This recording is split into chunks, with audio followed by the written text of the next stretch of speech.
I got this Milwaukee Bandsaw 6230 and doesn't have any tires here for the pulleys. This is what they look like, and these are consumable, so they do wear away. So I'll show you how to replace them. Links in the description below to where you can find these new ones. Obviously, first and foremost is unplug it so it doesn't accidentally energize on you. And then flip the saw around, loosen the blade tensioner there. And I just use a pair of needle nose pliers to pull that saw blade out.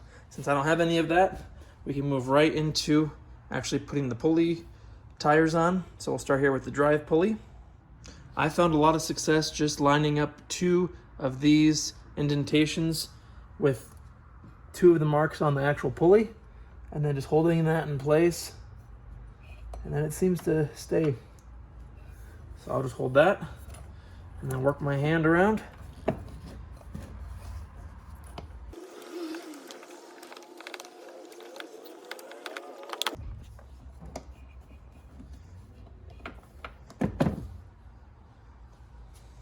Just know you can actually take these pulley covers off and actually remove the pulley, but that's just, extra work for something that really is not that hard. Like I said, just line up 2 of these indentations with 2 of the notches here on the pulley, and they just go on like that.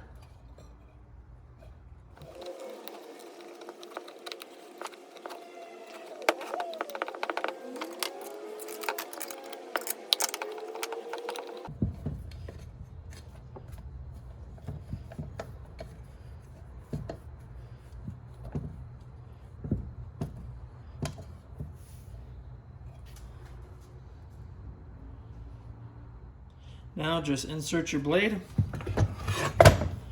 tighten the tensioner, and you're ready to go.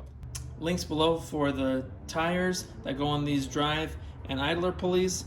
And thanks for watching. Like and subscribe. See you in the next one.